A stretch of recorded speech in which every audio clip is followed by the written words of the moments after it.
Kuyintokozo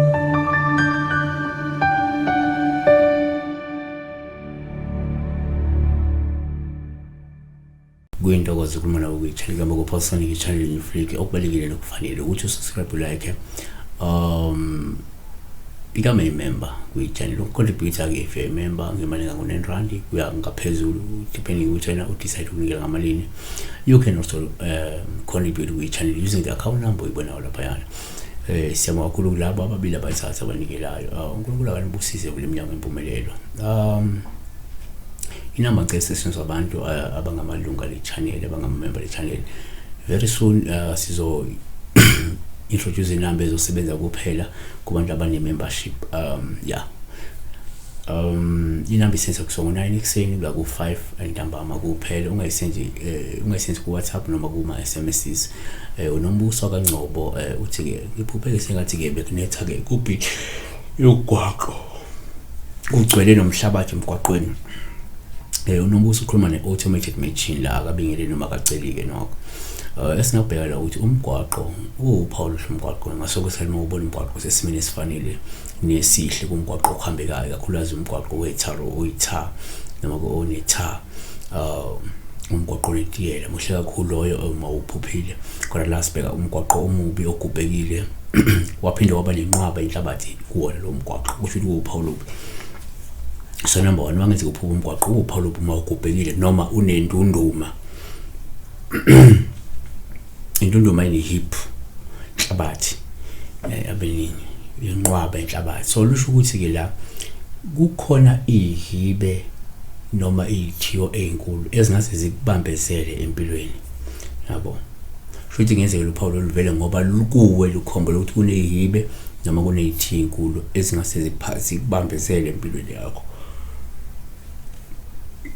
Job 19 verse 8 uvalile indlela yami ukuze ngingabi nakudlula, ubeka ubumnyama emkhondweni yami. 2 kuyenzeka futhi ngesikhathi ophupha umgwaqo uphawu uma ugubhekile noma unalindunduma ngoba lungabuye likhombe ukuthi kunezigalo zabathakathi ezimendleleni empumelelo yentuthuko neyenqubekela phambili kuwe yabona.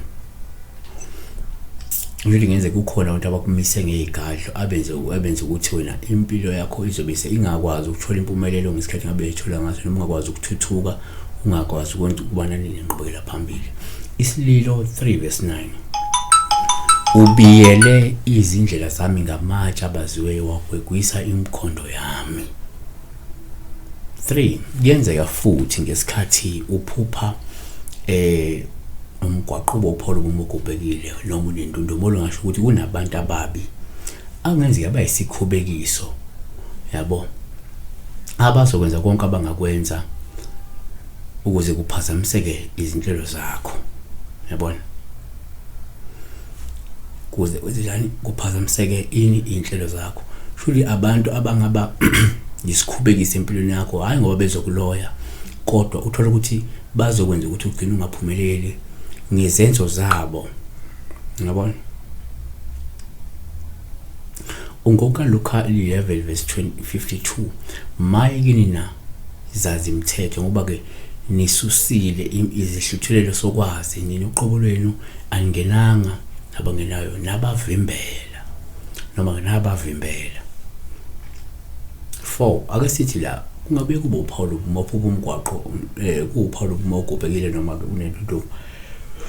Lusho ukuthi uhambo lukamoya noma uhambo lwakho lukamoya lugcwele ihibe nezithiyo ezinkulu futhi kuzokuba nzima ukuthi uliphothule kalula uma ungumuntu kamoya. Futhi lento ngenzeka umuntu kamoya njengamanje kunenhlelo kade unazo zokuya entwasweni, kunenhlelo kade unazo zokulungisa mhlawumbe imimoya bese uphupha lephupha osuke selikhoma ukuthi ngaphambi kwakho kunezihibe ezinkulu kakhulu noma kunento eziningi ezokwenza ukuthi igcine ungakwazanga ukuqala nokuphothula uhambo lwakho lukamoya ngempumelelo.